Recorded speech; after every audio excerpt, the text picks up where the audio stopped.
Amada congregación y amigos, sean todos bienvenidos a nuestro culto dominical de nuestra Iglesia Evangélica Comunidad de Gracia. Hoy es día domingo 14 de junio del 2020. Les saluda Dani Raudales. Donde quiera que usted nos escuche, sea dentro o fuera del país, le enviamos un saludo fraterno a la distancia. Quiero invitarle a que nos acompañe este día y prepare su corazón para que juntos recibamos lo que Dios ha preparado para nuestras vidas.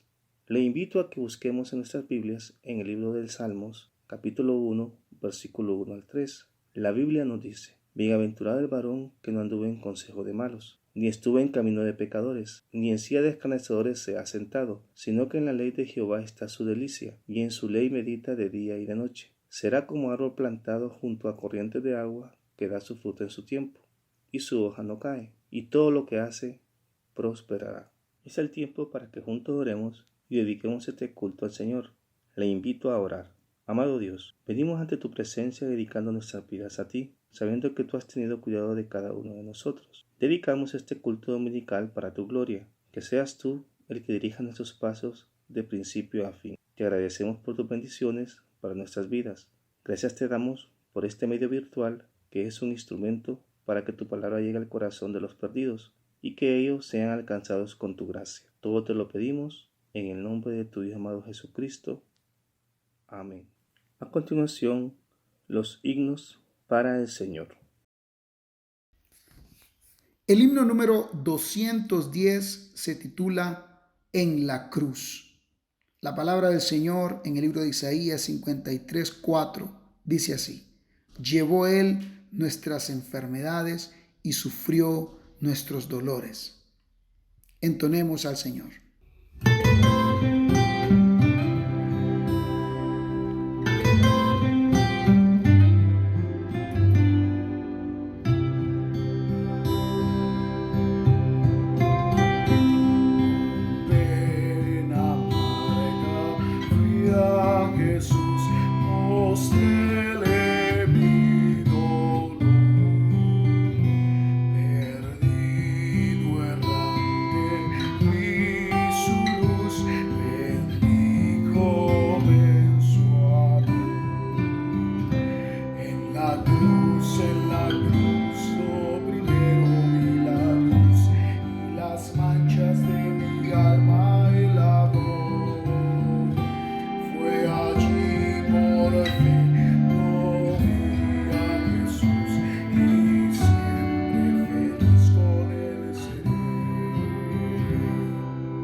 Manchas de mi alma y la voz fue allí por fin, lo vi a Jesús y siempre feliz con él seré, y siempre feliz con él seré,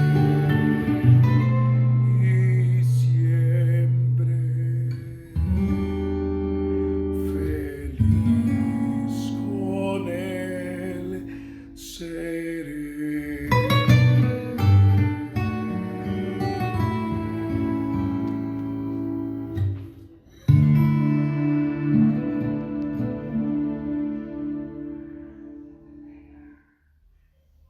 Ahora vamos a entonar al Señor el himno número 9, titulado Majestad. Al único Dios nuestro Salvador, sea la gloria y majestad, dice el libro de Judas, versículo 25. Entonamos con gozo a nuestro Dios.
Ahora vamos a entonar el himno 216.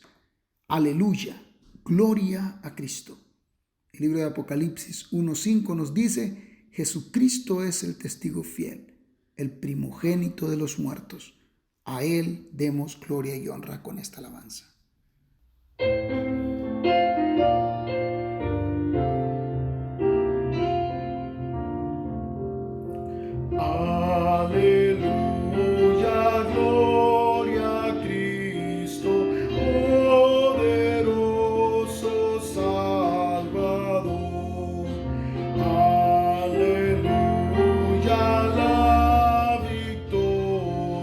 Por sí solo conquistó.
Como iglesia nos gozamos con nuestros hermanos que cumplen años en este mes.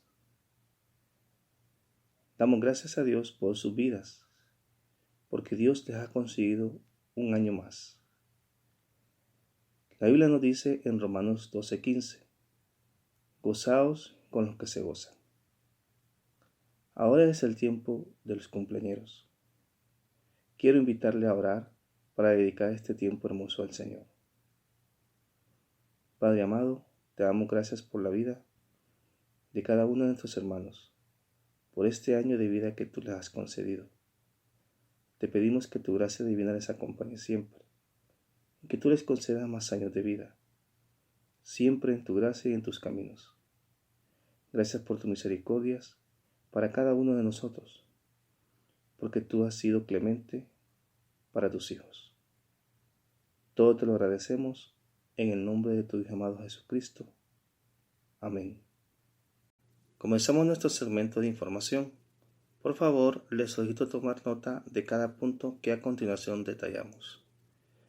Si usted ha sido parte de nuestra audiencia y quiere enviar un corto video de saludo en donde cuente su experiencia por los cultos virtuales que hemos transmitido, envíe el video al número de celular 95 79 44 10.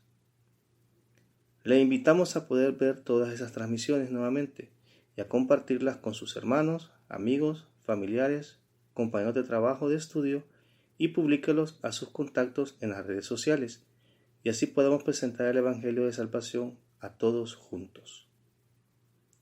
En la actualidad, la Iglesia Evangélica Comunidad de Gracia cuenta con 2 cadenas de oración, una que tiene 10 años de vigencia, donde se reciben peticiones de oración sobre salud, temas económicos, asuntos legales, necesidades espirituales, entre otros. Si usted tiene una petición de oración, comuníquese con la hermana Karen Sánchez al número de celular 33 65 71 31. La otra cadena de oración surge por la emergencia del COVID-19. Es la denominada 24 horas, con peticiones específicas para este tema, con hermanos orando en segmentos de media hora cada uno. Si usted quiere participar activamente en ella, llame al hermano Onan Morel al número de celular 88 00 99 70 y así poder incluirlo y enviarle la petición. Si usted desea ofrendar o diezmar vía electrónica en el banco o en el autobanco, puede hacerlo al número de cuenta 11-401-015776-6 del Banco de Occidente. Repito, si usted quiere ofrendar o diezmar vía electrónica o en el banco o en el autobanco, puede hacerlo al número de cuenta 11-401-015776-6 del Banco de Occidente. Agradecemos a todos los que han estado apoyando la obra del Señor para cumplir con todos los compromisos que como iglesia tenemos. Les animamos a seguir haciéndolo y extendemos la invitación para que otros se sumen y así poder alcanzar almas para Cristo. A continuación, el saludo fraterno a la audiencia. ¿Cómo están, amados hermanos? Espero estén bien. Dios los bendiga. Mi nombre es Jonathan Funes, por si hay nuevos oyentes y no me conocen. Y pues si somos los mismos, pues gracias a Dios. Y nada más que todo vengo aquí a dar una pequeña reflexión mía y un saludo, por así decirlo, sobre los cultos virtuales que ha estado dando Iglesia Comunidad de Gracia. Que pues sabemos que en estos momentos que estamos viviendo son difíciles por esta pandemia y por muchas cosas que está pasando en el mundo. Y sabemos que no podemos, por así decirlo, salir todos los días. Tenemos que estar seguros. Bueno, no seguros, tenemos que estar dentro de nuestras casas para que no nos pase nada. Así, pero la verdad es que quien toma control de todo esto es nuestro Dios, amados hermanos. Porque Él es el que tiene el control de todo. Y si Él da, Él quita. Y si Él quita, Él da. Él es todo. No podemos hacer nada, pero sabemos que estamos guardados en su nombre y que nada malo nos va a pasar. También darle la bendición y la honra porque gracias a Él también se han podido estar haciendo estos cultos virtuales. Tanto Él, tanto Dios como las personas que lo han podido llevar a cabo. Porque sabemos que no es fácil para nada. Pero gracias a Él, pues aquí estamos llevando la palabra de vida, la palabra de gozo a la gente que lo necesita. Y pues para siempre, para nunca dejar la costumbre, para siempre de buscar de Él, de llenarse más. Porque aunque uno se sepa la Biblia de pe a pa, siempre va a necesitar más, siempre. Y la verdad es que han sido cultos bastante gratificantes, bastante buenos, ¿verdad? Y les invito también a que si pueden, hermanos, compartirlos, estos cultos virtuales, porque pueden ser de bendición para otras personas. Tal vez esa persona está pasando por algo y usted comparte el culto y puff, la persona entró y le cambió la vida totalmente. Créanme que ustedes pueden ser parte de esa bendición compartiendo solo con el link de los cultos virtuales. Bien, si tienen varias redes sociales lo pueden hacer, y créanme que si Dios pone en esa persona el querer, lo va a hacer, y créanme, van a ser una gran bendición para esa persona. Espero estén bien y pues Dios los bendiga, hermanos. Ahora es el tiempo de las ofrendas y diezmos. Le invito a que disponga su corazón y en obediencia a la palabra de Dios. La Biblia nos dice en la segunda epístola de Corintios, capítulo 9, versículo 7. Cada uno dé como propuso en su corazón, no con tristeza ni por necesidad, porque Dios ama al dador alegre. Vamos a orar. Señor, venimos delante de tu presencia para presentar nuestras ofrendas y diezmos. Gracias te damos porque tú has proveído para cada uno de nosotros conforme a tu riqueza en gloria.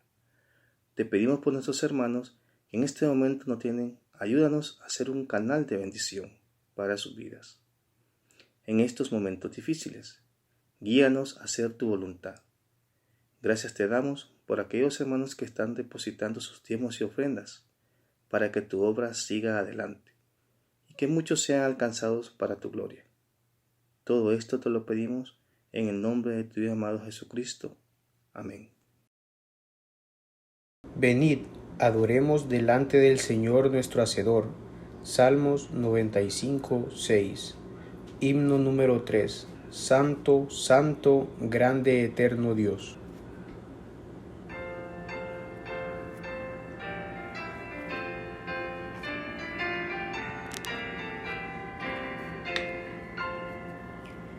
Santo, santo, grande, eterno Dios, con alegría hoy te alabamos, Rey de reyes, grande capitán, todopoderoso guerrero.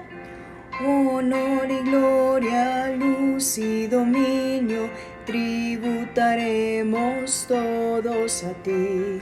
Santo, santo eres tu Señor, Dios de las batallas glorioso.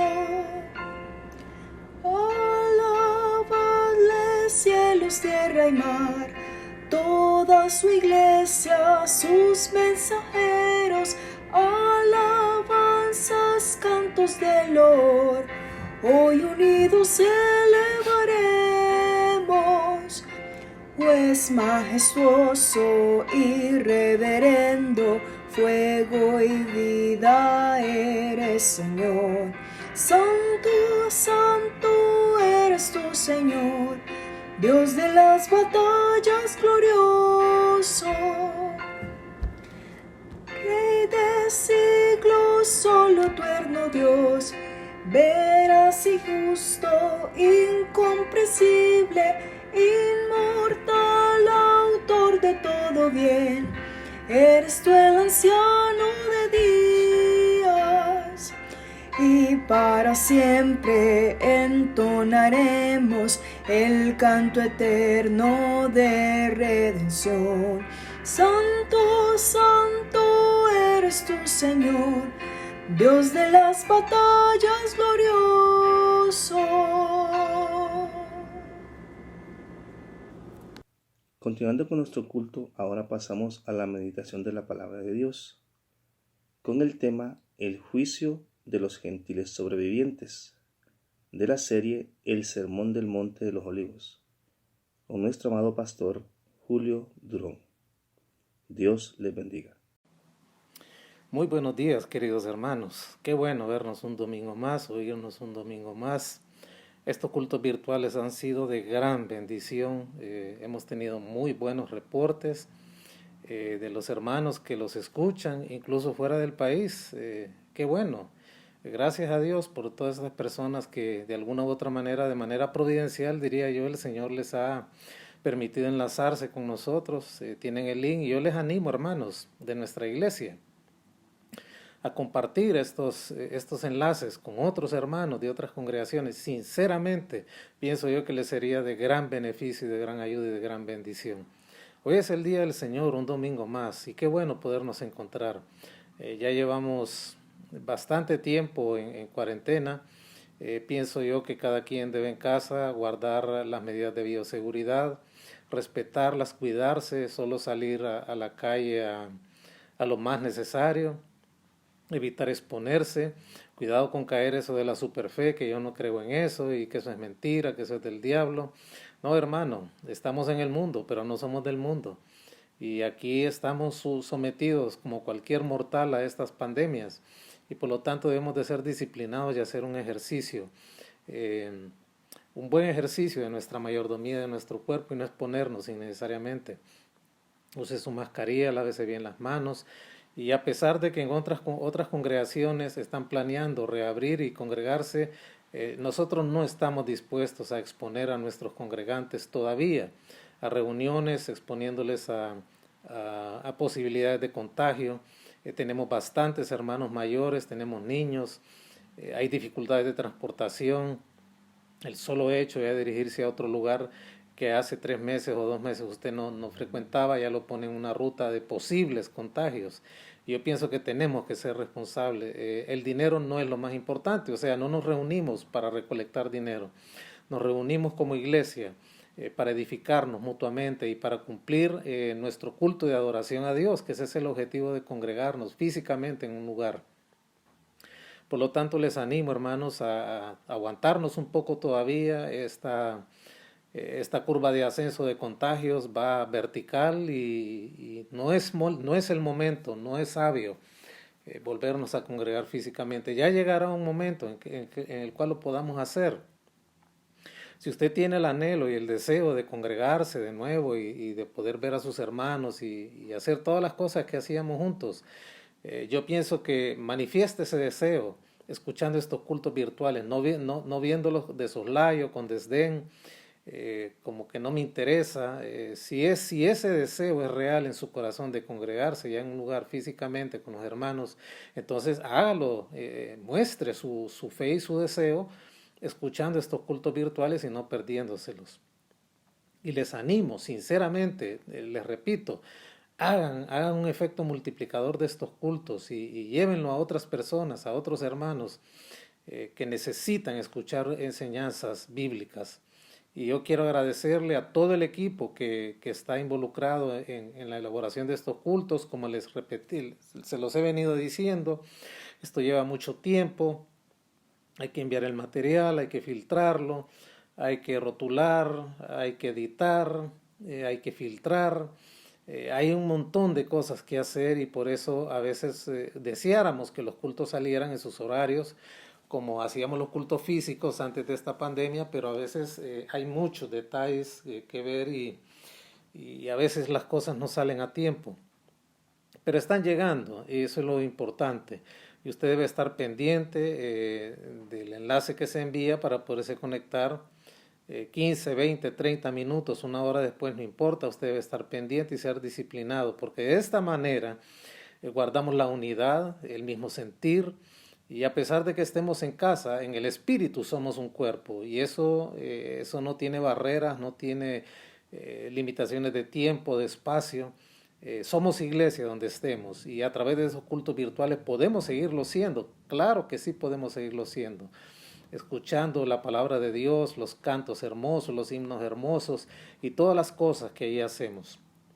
Así pues, hermano, que yo le animo, prepárese para mediano y largo plazo. Con esta pandemia las cosas no volverán a ser igual, sin lugar a dudas. No hay que renegar, no hay que atribuir despropósito a Dios, ni tampoco atribuirle estas cosas al diablo y a teorías de conspiración. Un montón de tonteras que andan en las redes sociales y dicen en contra y a favor de la iglesia. En fin, no debemos de prestar oído a eso. Nuestra guía infalible, autoritativa y final es la Biblia, y es ahí donde debemos de estar centrados y no movernos de ahí, ¿verdad? Y estar atentos a los comunicados que la iglesia emite para situaciones específicas, ¿verdad? Pienso yo que eso también ayuda a que estemos informados y estemos participando de todas las directrices que emanan desde el pastorado de la iglesia, para que todos estemos activos y participando en cosas buenas que vienen adelante. Yo no dudo que Dios nos quiera bendecir y Él siempre vela por sus hijos. Así pues, que anime su corazón, anime a su familia, no decaigan en la fe. Hay que aprovechar bien el tiempo mientras esté en casa, leyendo la Biblia, orando, ayunando, participando de estos cultos virtuales, usando las redes sociales correctamente para llevar el evangelio a otros, invitarlos a que escuchen esto. Así pues que les animo en el nombre del Señor. Igual, un saludo para todos este domingo, a todos por igual, a los que son de la iglesia local, Iglesia Evangélica Comunidad de Gracia, igual a los otros hermanos que a bien tienen y son muy amados y muy queridos agregarse y son de otras congregaciones en este país y fuera del país. Así pues que bienvenidos todos y gracias, hermanos, por estar pendientes y presentes hoy.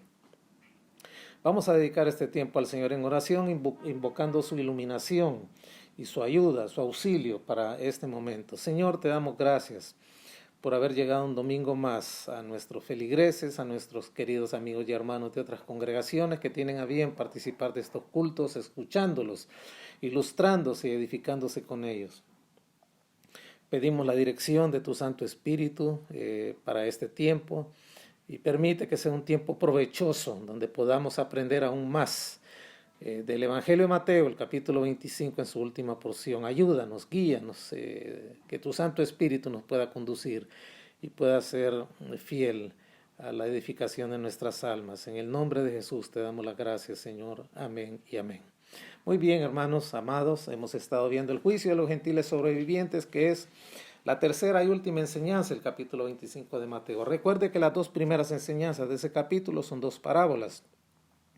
La primera es la parábola de las 10 vírgenes, la segunda es la parábola de los talentos, que son dos parábolas que tienen que ver con la práctica, es decir, qué debe de hacer aquella generación que va a presenciar la segunda venida del Señor para juzgar. Y también esta tercera porción que nos enseña el juicio de los gentiles sobrevivientes, que no es una parábola, sino que nos explica qué es el acto de Dios una vez que descienda a la tierra por segunda vez y empiece su gobierno de gloria, antecediéndolo un juicio para los pecadores de este mundo, en este caso los gentiles. Abra su Biblia ahí en Mateo 25, el 31 al 40, para repasar el pasaje. Cuando el Hijo del Hombre venga en su gloria y todos sus santos ángeles con él, entonces se sentará en su trono de gloria y serán reunidas delante de él todas las naciones, y apartará los unos de los otros, como aparta el pastor las ovejas de los cabritos, y pondrá las ovejas a su derecha y los cabritos a su izquierda. Entonces el rey dirá a los de su derecha: venid benditos de mi Padre, heredad del reino preparado para vosotros desde la fundación del mundo.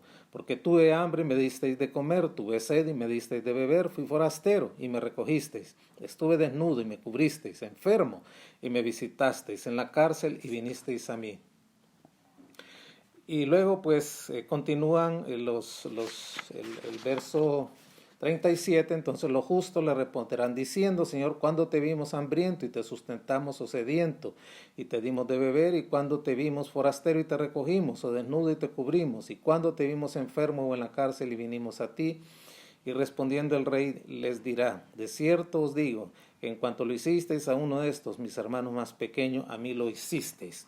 Esta es la primera sección de este pasaje, que va desde el verso, del primer verso que leímos, que es el 31 hasta el 46, pero hemos leído hasta el 40. Porque hemos entrado, después de haber hecho una introducción bastante amplia en domingos anteriores, a lo que es el primer aspecto de esta enseñanza, que tiene que ver con el juicio de los gentiles ejecutado por Jesús el Mesías. Es Cristo el que ejecuta ese juicio, no usa mediación, no usa intermediación ni tercerización, es Él.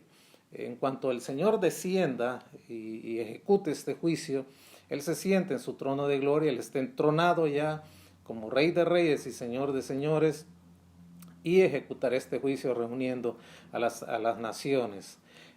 Ahora bien, hay tres aspectos de ese pasaje que solo voy a mencionar así rapidito como razón de repaso, que son importantes para entender este juicio. El primero de ellos, ¿quiénes son los implicados en el juicio? Es decir, ¿a quién va dirigido este juicio? Obviamente que tiene que ser a gentiles que estén vivos cuando el Señor regrese por segunda vez, gentiles de carne y hueso.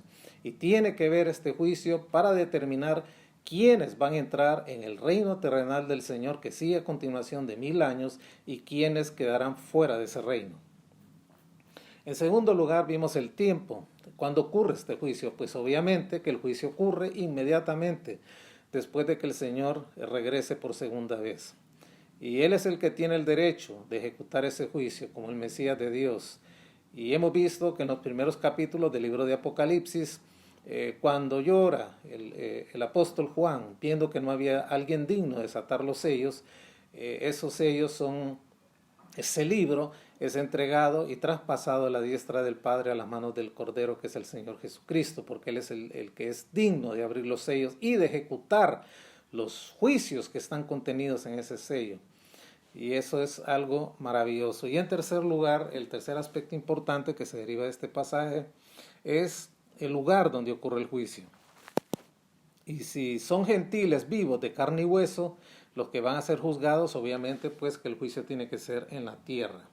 Respecto a eso, vimos para determinar el lugar el texto de Zacarías 14:4, que lo voy a leer, solo la razón de repaso, y se afirmarán sus pies en aquel día sobre el monte de los olivos. Ahí está el lugar físico donde el Señor desciende, que está frente a Jerusalén al oriente, y el monte de los olivos se partirá por en medio hacia el oriente y hacia el occidente, haciendo un valle muy grande. Y la mitad del monte se apartará hacia el norte y la otra mitad hacia el sur. Ahí es donde el Señor desciende, pero el juicio no es ejecutado propiamente en la ciudad de Jerusalén ni en el monte de los olivos, es en los alrededores de Jerusalén, es en el valle de Josafat, a unos 96 kilómetros al norte de Jerusalén. Y para eso leímos el texto de Joel 3:2, que nos dice así: reuniré a todas las naciones y las haré descender al valle de Josafat, y ahí entraré en juicio con ellas a causa de mi pueblo de Israel, mi heredad, a quienes ellas esparcieron entre las naciones y repartieron mi tierra. El valle de Josafat está cerca de Jerusalén, es conocido también, valle de Josafat significa Jehová juzga, valle de la decisión, es Megiddo, es Armagedón, es Esdraelón, también como se le conoce con esos nombres. Y es una planicie bastante grande donde se desarrollará este juicio y esta batalla sumaria de Dios en contra de las naciones, la batalla del gran día del Dios Todopoderoso, el Armagedón. Hay un texto que vamos a leer en este momento que se encuentra en Zacarías, verso 9, verso 14 hasta el final del capítulo. Vamos a leer ese pasaje, Zacarías 9, versos 14 en adelante. Nos dice así: y Jehová será visto sobre ellos, y su dardo saldrá como relámpago, y Jehová el Señor tocará trompeta, e irá entre torbellinos del austro. Jehová de los ejércitos los amparará, y ellos devorarán, y hollarán las piedras de la honda, y beberán, y harán estrépito como tomados del vino, y se llenarán como tazón o como cuerno del altar. Y los salvaré en aquel día Jehová su Dios, como rebaño de su pueblo, porque como piedras de diadema serán enaltecidos en la tierra, porque cuánta es su bondad y cuánta su hermosura. El trigo alegrará a los jóvenes, y el vino a las doncellas. Este pasaje, hermanos, especialmente del verso 13 al 15, vamos a leer desde el verso 13 de nuevo, que no lo incluimos, porque he entesado para mí a Judá como arco, como dice Efraín su flecha, y despertaré a tus hijos de Sión contra los hijos de Grecia, y te pondré como espada de valiente. De este verso 13 hasta el verso 15 que leímos, es una liberación realmente evocadora del Éxodo. Vamos a ver un pasaje que tiene una figuración parecida a este pasaje, Éxodo 19, versos del 16 al 19. Vamos hasta Éxodo.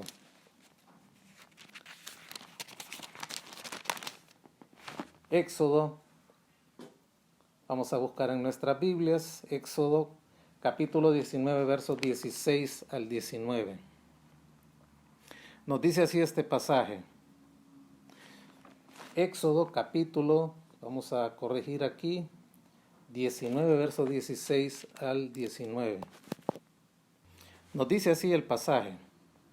Aconteció que al tercer día, cuando vino la mañana, vinieron truenos y relámpagos y espesa nube sobre el monte y sonido de bocina muy fuerte, y se estremeció todo el pueblo que estaba en el campamento. Y Moisés sacó del campamento al pueblo para recibir a Dios, y se detuvieron al pie del monte, y todo el monte Sinaí humeaba, porque Jehová había descendido sobre él en fuego. Y el humo subía como el humo de un horno, y todo el monte se estremecía en gran manera, y el sonido de la bocina iba aumentando en extremo.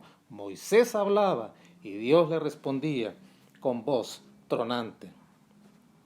Esta es una exhibición dramática, visual de la presencia de Dios sobre el monte Sinaí, que estaba acompañada de nubes espesas, había bocina, había trompeta, impresionó grandemente al pueblo. Dice que el campamento se estremeció con la majestad y el poder de Dios. Era de mañana, recién había amanecido quizás, y temblaron ellos al ver esta expresión majestuosa, visual del poder de Dios.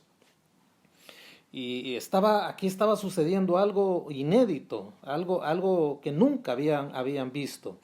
Y estos fenómenos están normalmente asociados cuando Dios visita a su pueblo. Y entonces el pueblo sale al monte Sinaí, se van acercando. Esa trompeta, esa bocina, era una bocina de preparación para que el pueblo se reuniera para recibir a Dios y la ley de Dios ahí en el monte Sinaí.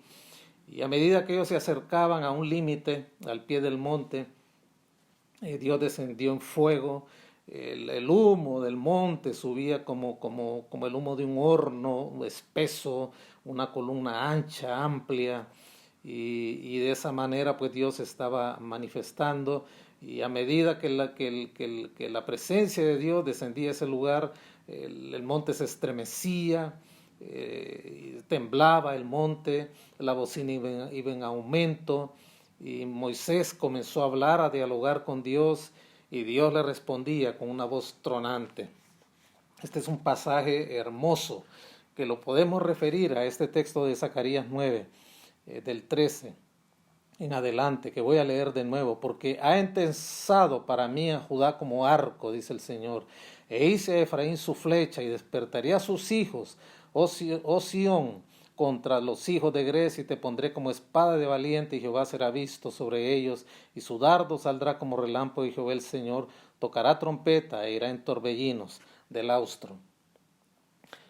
Hay un cumplimiento histórico de estas profecías. Miren, hermanos, la interpretación de un pasaje es única, las aplicaciones son muchas. No hay muchas interpretaciones, solo hay una. La palabra no necesita ayuda de hombres para explicarse.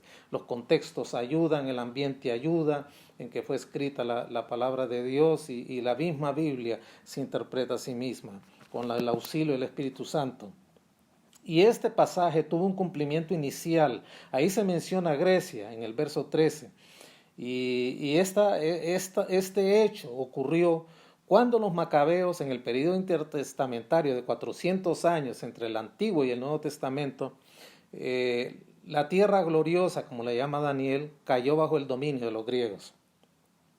Pero tuvo un cumplimiento inicial esta profecía. Y los macabeos, que eran judíos, lograron derrotar a los griegos. Eso fue más o menos en el año 167 a.C. Pero esta profecía también tiene un cumplimiento futuro, escatológico. Tuvo un cumplimiento inicial. Ahí lo dice el verso 13. Porque he intensado para mí a Judá como arco y a Efraín como flecha. Y despertaré a tus hijos, oh Sión, contra los hijos de Grecia y te pondré como espada de valiente. Eso se cumple con los macabeos. Esos son los hijos que se mencionan ahí. Y derrotan contra todo pronóstico a Grecia. Pero el cumplimiento futuro e histórico será más allá, cuando el Señor regrese por segunda vez. Ahí tendrá un cumplimiento final, definitivo y completo esta profecía de Zacarías 9, versos del 13 al 15. Y Dios hará que esto sea una realidad. Lo que ocurrió con los macabeos al haber derrotado a los griegos y librarse del dominio de Grecia en ese periodo intertestamentario de 400 años entre el final de la era del Antiguo Testamento, el inicio del Nuevo con el nacimiento del Señor, solo fue un anticipo, un juramento, una visión anticipada del triunfo final de Dios sobre sus enemigos, cuando el Señor regrese por segunda vez en gloria a juzgar. Y eso hay que verlo así. El Señor va a proteger a su pueblo y le va a dar poder, eso no lo dude. Vamos a ver otro texto en Habacuc capítulo 3, versos del 3 al 15. Vamos a ver Habacuc capítulo 3.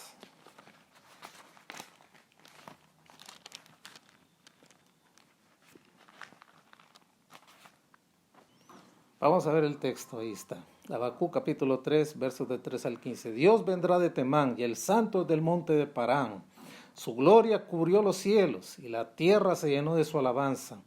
Y el resplandor fue como la luz, rayos brillantes salían de su mano y allí estaba escondido su poder. Delante de su rostro iba mortandad y a sus pies salían carbones encendidos. Se levantó y midió la tierra, miró e hizo temblar las gentes. Los montes antiguos fueron desmenuzados, los collados antiguos se humillaron. Sus caminos son eternos.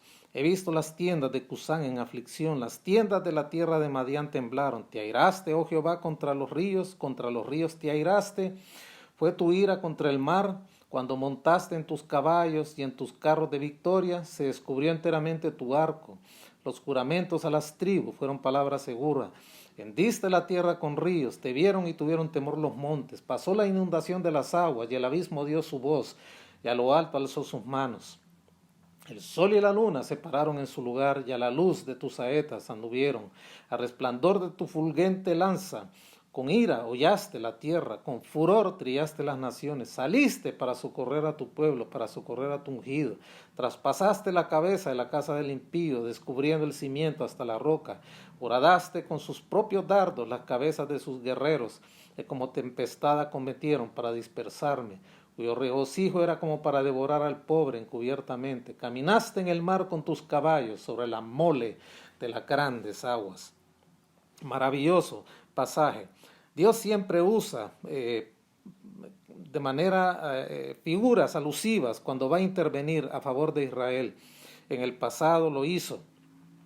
Y casi siempre Dios toma la liberación de su pueblo de Egipto y la conquista de Canaán como un recuerdo para cómo va a ser la liberación futura de Israel cuando Él regrese por segunda vez a juzgar. Y este es un cuadro de redención futura, sin lugar a duda. Y es que, hermanos, el éxodo de Egipto siempre Dios emplea, y los escritores del Antiguo Testamento lo emplearon con frecuencia como una analogía, siempre lo hace como una comparación de lo que será, repito, la redención futura de Israel cuando el Señor regrese por segunda vez a juzgar antes de que inicie el milenio. Fíjese que aquí en el verso 3 dice Dios vendrá de Temán y el santo del monte Parán. Temán normalmente era nombrada a razón de uno de los nietos de Esaú, y era una ciudad edomita. Usted quiere saber algo de Temán, pues puede encontrar algo en Amós 1:12 y en Abdías 9. Recuerde que Abdías solo tiene prácticamente un capítulo no numerado, unos cuantos versículos.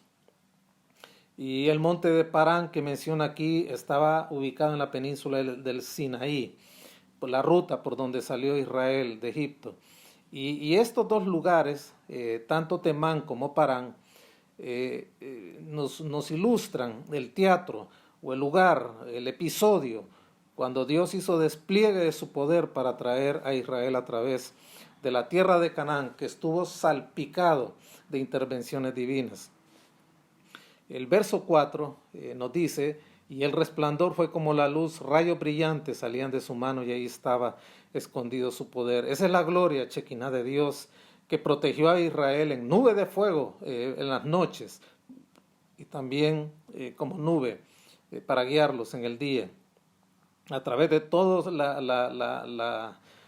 la ruta del desierto. Y era una manifestación típica del poder de Dios que estuvo presente todos los años de la peregrinación de Israel en el desierto. Y Dios siempre extendió, como el sol extiende su luz, su resplandor glorioso en los cielos como en la tierra. El verso 5 nos dice: delante de su rostro iba mortandad y a sus pies salían carbones encendidos. Habacuc recuerda el juicio de la desobediencia de Israel en el monte Sinaí. Recuerden que cuando Moisés bajó con las tablas, ellos se habían corrompido edificando un becerro de oro. Y de esta manera también muestra en este verso Habacuc la intervención soberana de Dios a través de sus juicios, que siempre estuvieron presentes para disciplinar a Israel. Los versos 6 y 7 nos dice: se levantó y midió la tierra, miró e hizo temblar las gentes, los montes antiguos fueron desmenuzados, los collados antiguos se humillaron, sus caminos son eternos. He visto las tiendas de Cusán en aflicción, las tiendas de la tierra de Madián temblaron. Y la verdad, hermanos, que el universo entero responde con temor cuando Dios se aproxima para juzgar. Ocurrió, como vimos en el pasaje inicial en el Éxodo, cómo el monte temblaba a medida que Dios descendía con su presencia a ese lugar. Y toda la creación responde de esa manera. Y la tierra y sus habitantes están a la disposición del poder de Dios. Aquí nos habla de Cusán y de Madián, el verso 7. He visto las tiendas de Cusán en aflicción y las tiendas de la tierra de Madián temblaron. Y lo más probable es que esto sea una referencia a esos pueblos que habitaban la península de Sinaí cuando Israel inició su éxodo, que temblaron, temieron al pueblo al ver la grandeza de Dios manifestada protegiendo a su pueblo. Y recuerden también que la esposa de Moisés estaba identificada como una mujer madianita, una mujer cusita. Y los versos del 8 al 15, vamos a leerlos de nuevo. Te airaste, oh Jehová, contra los ríos te airaste, fue tu ira contra el mar, cuando montaste en los caballos y en los carros de victoria. Se descubrió enteramente tu arco, los juramentos de las tribus fueron palabras seguras. Diste la tierra con ríos, te vieron y tuvieron temor los montes. Pasó la inundación de las aguas, el abismo dio su voz y a lo alto alzó sus manos. El sol y la luna se pararon en su lugar, y a la luz de tus saetas anduvieron, al resplandor de tu fulgente lanza. Con ira hollaste la tierra, con furor trillaste las naciones, saliste a socorrer a tu pueblo para socorrer a tu ungido, traspasaste la cabeza de la casa del impío, descubriendo el cimiento hasta la roca, y horadaste con sus propios dardos las cabezas de sus guerreros, que como tempestad acometieron para dispersarme, cuyo regocijo era como para devorar al pobre encubiertamente. Caminaste en el mar con los caballos, en la mole de las muchas aguas. Estos versos, hermanos, son una descripción maravillosa, que tienen bastante pintura, son bien ilustrados, y ahí se nos hablan de las acciones que Dios juzgó en contra de todo aquello que se oponía a su voluntad, cuando durante la travesía de Israel a través del desierto para tomar finalmente la tierra que Dios les había prometido. El verso 9 nos habla que los juramentos hechos a las tribus fueron palabras seguras. Cada flecha que el Señor utilizó, por así decirlo, tenía una comisión para cumplir sus juramentos hechos al pueblo. Y el verso 11 nos dice que el sol y la luna se pararon. Esos son símbolos prominentes del orden creado por Dios. Hermanos, el sol y la luna atienden sin vacilación el llamado de Dios, y esto nos recuerda la victoria de Israel sobre los amorreos en Gabaón. ¿Lo recuerdan? Allá Josué: sol detente en Gabaón y tú luna en Ajalón. Y el sol y la luna se mantuvieron estáticos en el día más largo de la historia del hombre, hasta que Israel tomó venganza de sus enemigos. Y el verso 12 nos dice: con ira hollaste la tierra, con furor trillaste las naciones. Eso es pisar, se usa normalmente en las invasiones militares, cuando Dios ejecuta juicio. Luego el verso 13 nos dice: saliste para socorrer a tu pueblo, a tu ungido.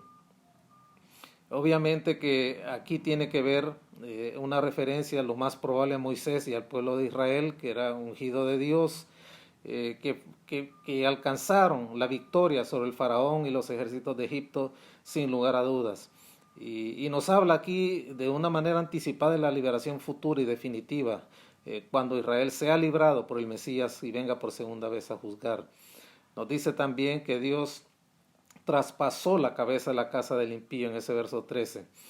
Y esto tiene que ver probablemente una referencia a Faraón en el libro de Éxodo, cuando fue la última plaga a través de la cual este hombre cedió para que el pueblo saliera de Egipto, y murió como consecuencia de esto su primogénito.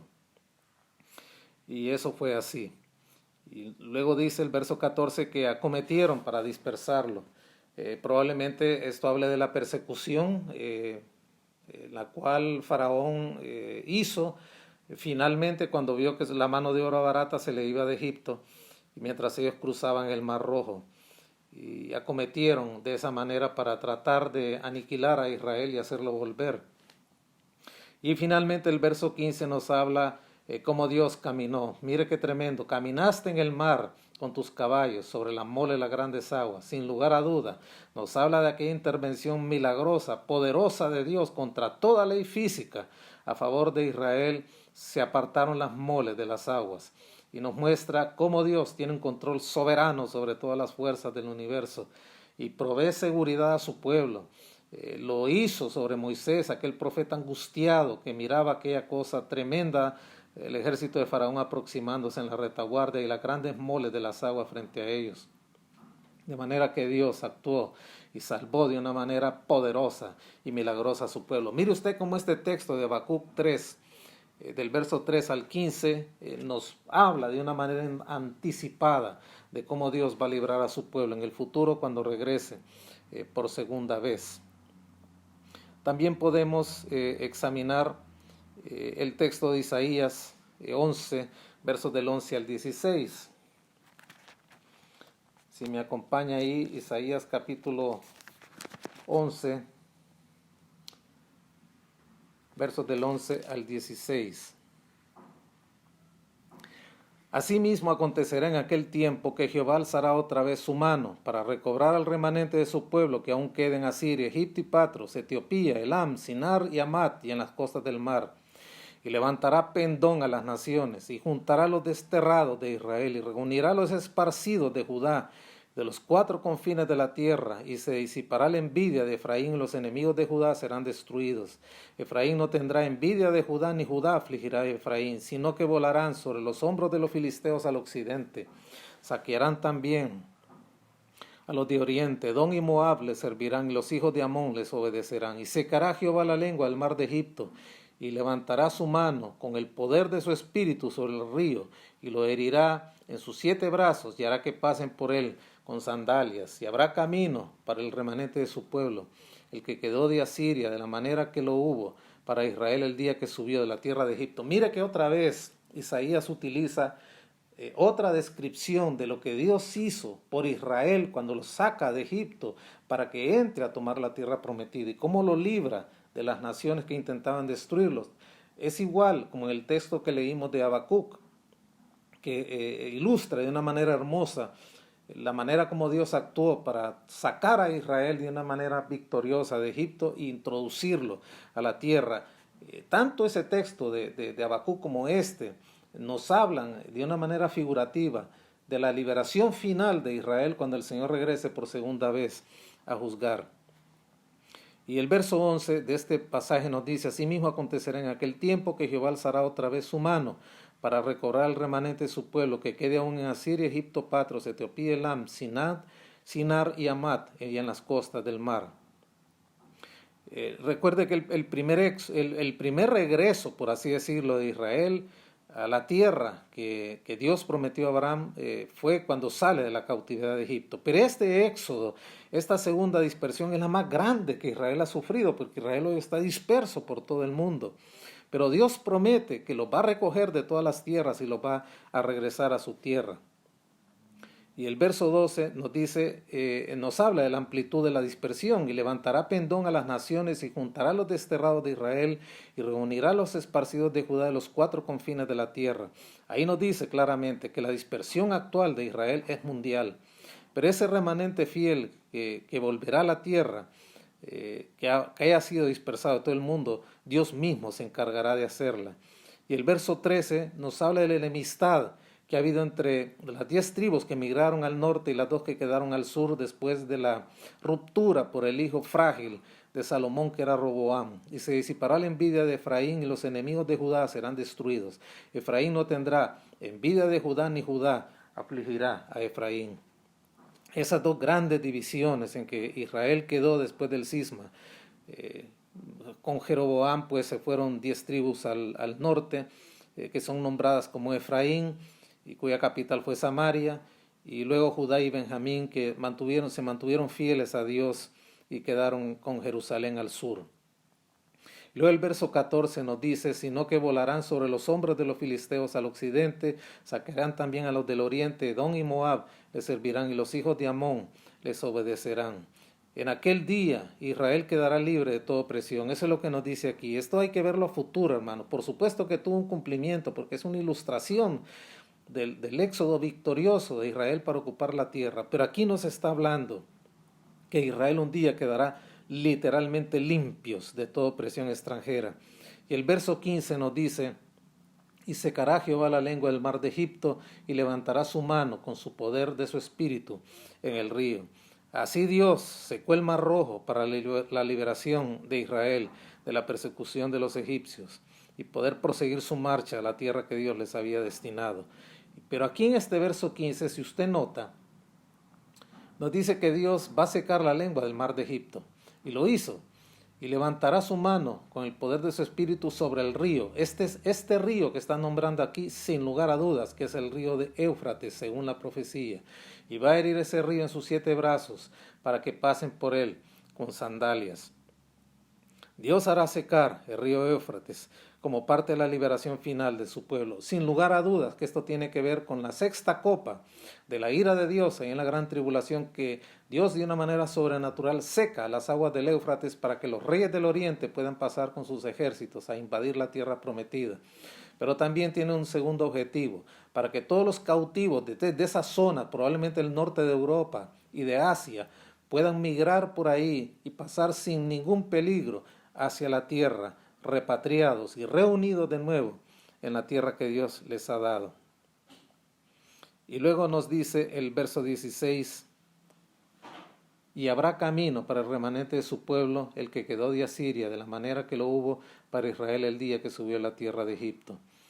Dios hará que sea un camino bastante amplio para que los redimidos regresen. Y la enemistad entre Judá y Efraín, las 10 tribus que quedaron al norte y las 2 que quedaron al sur, cesará, y serán un solo pueblo, sin lugar a dudas, un solo pueblo unido, y tendrán paz duradera. Israel volverá a ser uno. Esa es la promesa de Dios. ¿Por qué hablamos de estas cosas, hermanos? Porque estos textos que hemos hablado prefiguran con el éxodo de Egipto, la liberación final de Israel cuando el Señor regrese por segunda vez a ejecutar ese juicio sobre las naciones, para luego tratar con Israel e introducirlos a la tierra de su reino que sigue a continuación de 1000 años. Dios le va a dar poder a su pueblo y le va a proteger en medio de esa conflagración, sin lugar a dudas, para poderlo destinar al reino terrenal que sigue a continuación. También podemos ver el texto de Zacarías 12, versos 6 y 8. Ahí solo le da una vuelta a la página del texto de Zacarías que estamos leyendo. Zacarías ahora 12, versos 6 y 8. En aquel tiempo pondré a los capitanes de Judá como brasero de fuego entre leña y como antorcha ardiendo entre gavillas, y consumirán a diestra y a siniestra a todos los pueblos de alrededor, y Jerusalén será otra vez habitada. en Jerusalén. Mire qué hermoso este verso 6. Aquí se nos habla de dos símiles que describen cómo Dios va a operar su poder. Nos habla de un brasero, es decir, el brasero era una especie de canasta donde se cargaban las brasas para poder encender el fuego. Pero también nos dice que Israel será como una antorcha. La antorcha se utilizaba para quemar grano. Y de esta manera se nos muestra cómo el poder de Dios va a operar de una manera tan tremenda que va a devorar a todos los enemigos de Israel que lleguen a Jerusalén intentando devorarlos o destruirlos. Esa es la operación del poder de Dios. Dios promete darle poder y protección a su pueblo cuando regrese por segunda vez, ese remanente que le recibirá cuando descienda el Señor. Que digan bendito el que viene en el nombre del Señor. El Señor los va a proteger de una manera sobrenatural y maravillosa. Esto es maravilloso, hermanos.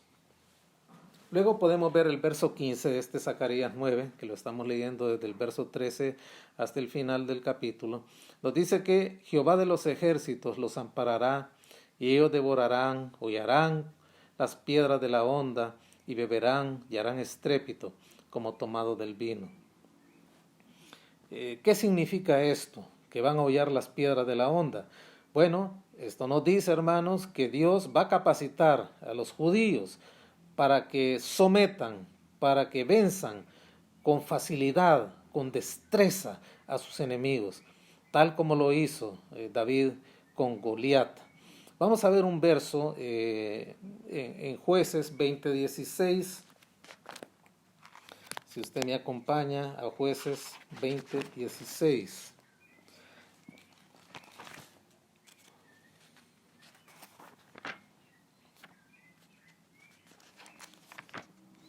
Mire lo que dice este verso. Este verso tiene que ver con el capítulo 20, obviamente, y el 19, cuando nos enseña la historia de Levita y la concubina, ¿verdad? Que ella le fue infiel y él se fue tras ella.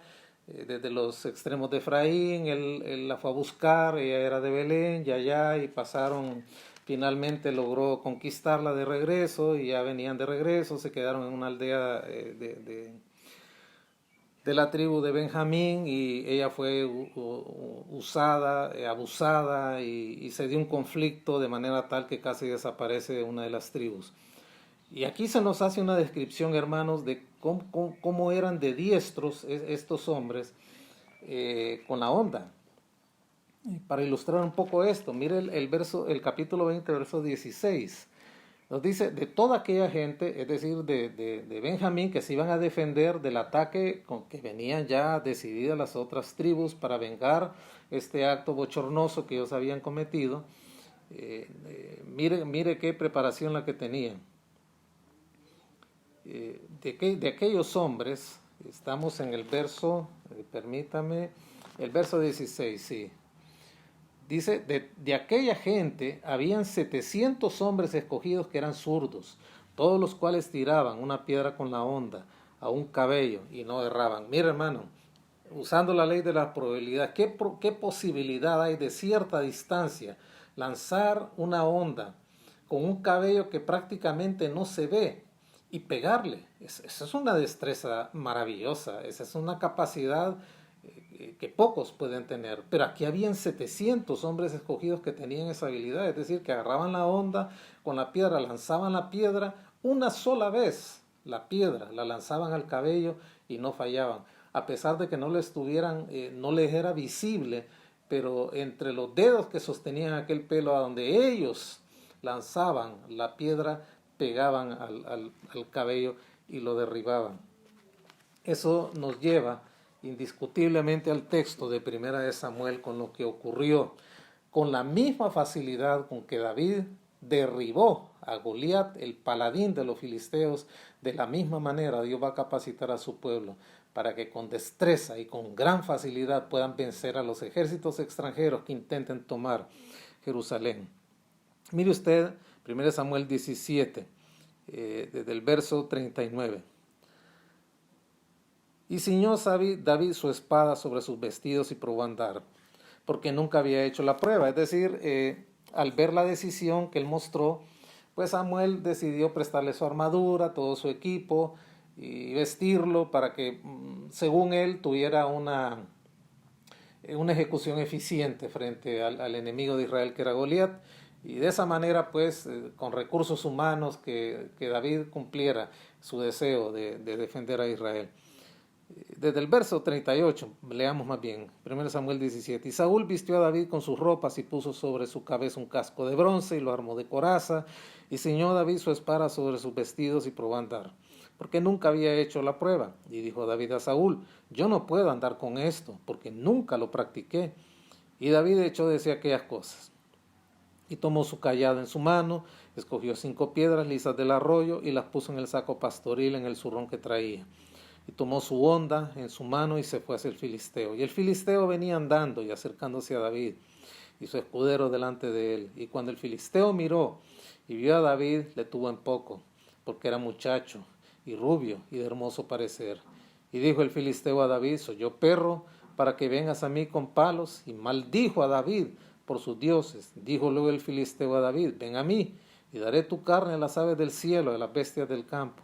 Entonces dijo David al filisteo: tú vienes a mí con espada y lanza y jabalina, mas yo vengo a ti en el nombre de Jehová de los ejércitos, el Dios de los escuadrones de Israel, a quien tú has provocado. Y Jehová te entregará hoy en mi mano, y yo te venceré, y te cortaré la cabeza, y daré hoy los cuerpos de los filisteos a las aves del cielo y a las bestias de la tierra. Y toda la tierra sabrá que hay Dios en Israel, y sabrá toda esta congregación que Jehová no salva con espada ni con lanza, porque de Jehová es la batalla, y él os entregará en nuestras manos.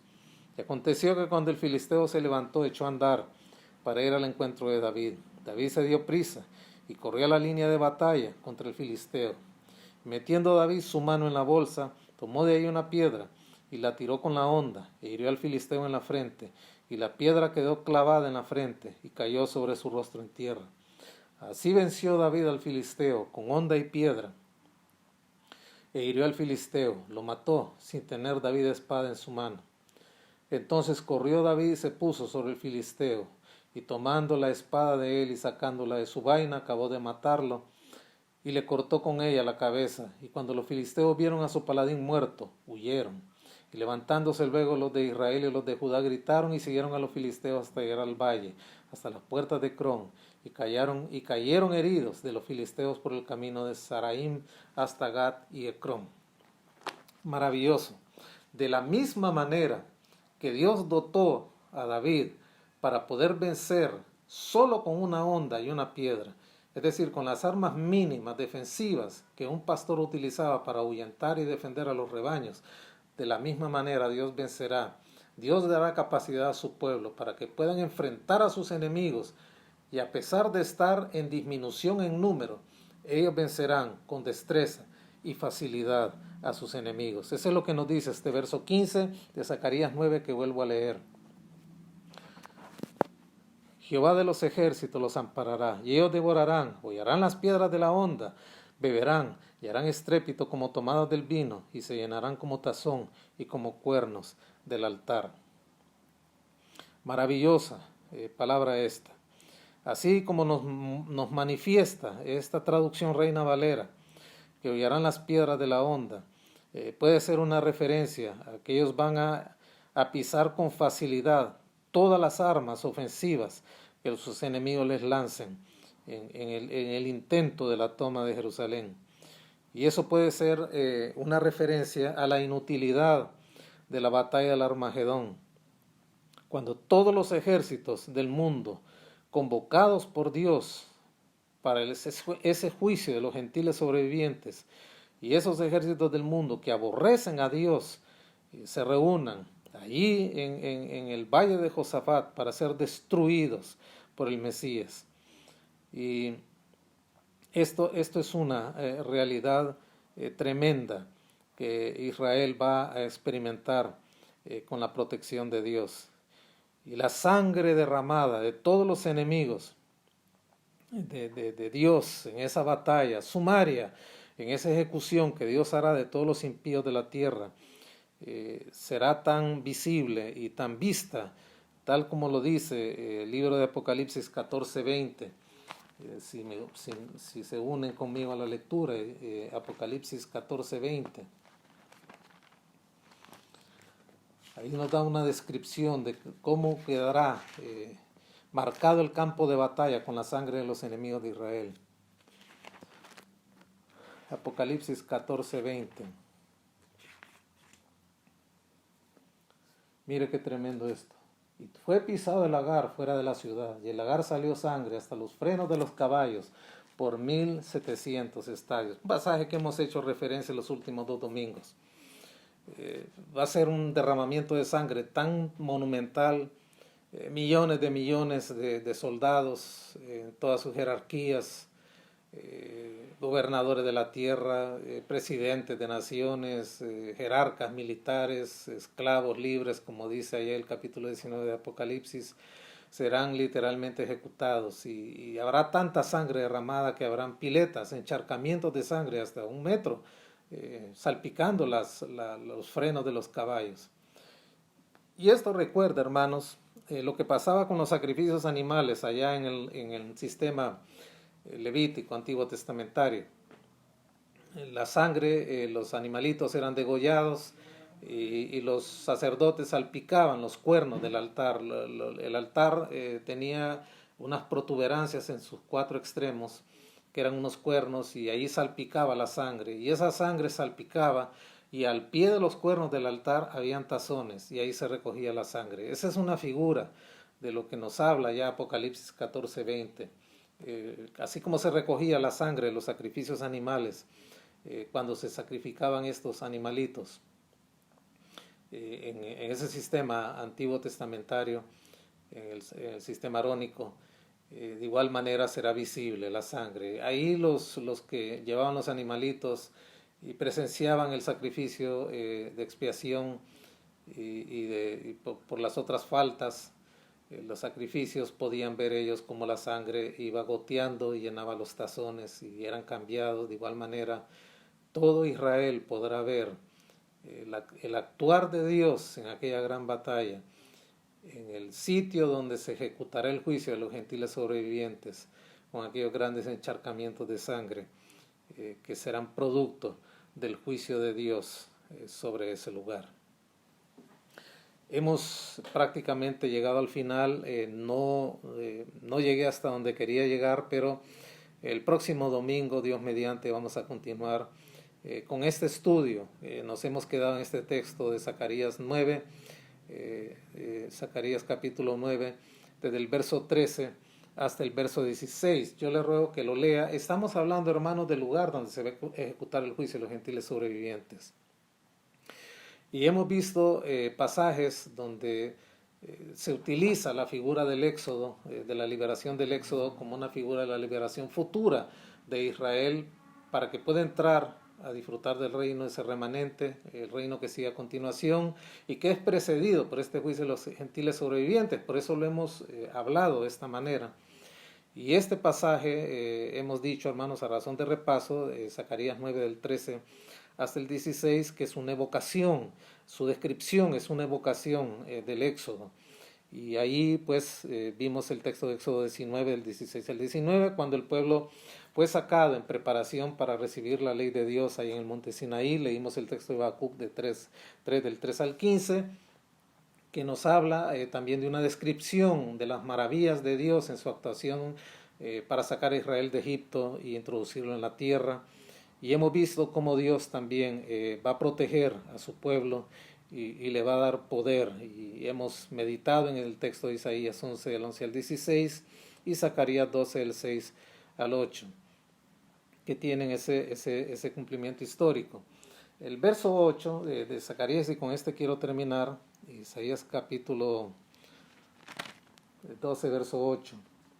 En aquel día Jehová defenderá al morador de Jerusalén, y el que entre de ellos fuera débil, en aquel tiempo será como David, nos dice aquí. Y la casa de David como Dios, como ángel de Jehová delante de ellos.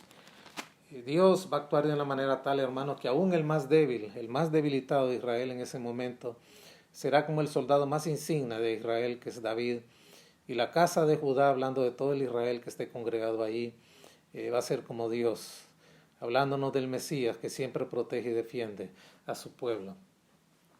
Hemos visto, hermanos, que esta profecía de Zacarías 9, del 13 al 15, tuvo un cumplimiento histórico con la derrota de los griegos que dominaban a Israel en el periodo intertestamentario a mano de los macabeos, pero va a tener un cumplimiento final y completo, definitivo, cuando el Señor regrese por segunda vez a juzgar. Y esto tiene que ver, pasa por el juicio de los gentiles sobrevivientes para que luego Dios trate con Israel, juzgue a Israel y el remanente puede entrar al reino que sigue a continuación. Muy bien, hermanos, hemos llegado hasta aquí. Dios mediante, el próximo domingo estaremos dándole continuidad a este estudio. Vamos a dedicar este tiempo al Señor en oración. Amado Dios, te damos gracias por tu palabra, por lo que hoy hemos visto. Gracias por esta tercera porción y final de Mateo 25, versos 31 al 46, que nos habla del juicio de los gentiles sobrevivientes y nos muestra, Padre, cómo tú, cuando desciendas, vas a apartar la multitud de gentiles que estén ahí en ese campo de Armagedón, los cabritos a la derecha y las ovejas a la derecha y los cabritos a la izquierda, y tú ejecutarás juicio. Te damos gracias, Padre, por este pasaje meditado de Zacarías 9, el 13 al 16. Sigue guiándonos y sigue iluminándonos y permite que esta meditación haya tocado los corazones de mis hermanos y podamos seguir estudiando tu palabra el próximo domingo. Te damos gracias, Padre, infinitas por tu protección, tu cuidado. Yo te pido, Padre, que en las casas de mis hermanos hayan suficientes abastos, Padre, tengan todo lo necesario, Señor, para que puedan cumplir, Padre bendito, con las obligaciones de casa, nadie pierda su empleo, lo conserven, tengan sus salarios a tiempo y estén guardados y protegidos de todo contagio. Bendice, Padre amado, a todos los hermanos que están en la cadena de oración, a los que han sufrido, Padre, algún percance o alguna dificultad de salud. Permite que tengan salud abundante y cuenten con tu protección, con tu cuidado, con tu bendición. Los hermanos, Padre, que necesiten alguna solución legal, algún asunto legal que les está quitando la paz, puedan tener una solución a eso, Padre. Y permite que los hermanos que no tienen trabajo puedan tener uno, aún en medio de esta crisis. Tú puedes abrir puertas para ellos. Y te ruego también, Padre, que no falte el pan en sus mesas y nos ayudes a nosotros a ser misericordiosos y a extender nuestras manos de una manera práctica, con liberalidad y con gozo para suplir sus necesidades, Padre. Gracias infinitas por cada uno de nuestros congregantes, por cada uno de los hermanos que escucha también estas enseñanzas, estas predicaciones de tu santa palabra. Manténnos unidos y juntos, unánimes, como iglesia en casa, Padre, y cada quien atento a estos cultos virtuales. Te damos gracias, Padre, infinitas, por cuidarnos, guardarnos. Pon ánimo en nuestros corazones, pon fuerzas en nuestros corazones para continuar y no desmayar, Padre, sino seguir adelante, confiando y viendo lo eterno. Gracias te damos en el precioso nombre de Jesús por este tiempo y por esta oportunidad. Amén y amén. Muy bien, hermanos, hemos llegado al final de esta predicación y vamos a escuchar a continuación a nuestros niños que siempre aprenden mucho en la Escuela Bíblica Infantil. Y hoy pues uno de sus maestros y una de sus secciones no nos van a deleitar, porque esto no es para deleitarnos o para hacernos sentir bien, sino a mostrar cómo ellos también aprenden de la palabra de Dios desde sus edades tempranas, desde sus edades tiernas, y van aprendiendo principios bíblicos que les sirven para la vida. Nuestros hijos, hermanos, nietos, van a enfrentar un mundo completamente diferente al que usted y yo vivimos. Y qué bueno que la Biblia sigue siendo la mejor herramienta para formar carácter y para que ellos puedan también aprender a enfrentar las dificultades y todo lo que la vida les puede ofrecer de la mano de Dios. Y hacerlo desde las edades tempranas es lo mejor. Instruye al niño en su carrera y aun cuando fuere viejo de él no se apartará. Dios le bendiga, hermanos. Hoy le quiero decir un versículo que es de la Biblia, que es Filipenses 2:11 y que se encuentra en Filipenses de la Biblia. Y dice Filipenses 2:11, y que toda lengua confiese que Jesucristo es el Señor, para gloria de Dios Padre. Amén. Amados hermanos, nos despedimos de este culto dominical. Sin antes recordarle que nos siga sintonizando a través de las redes sociales y durante la semana. Le invitamos a que comparta a sus vecinos, amigos, familiares y a otros creyentes. Muchas gracias. Dios les bendiga.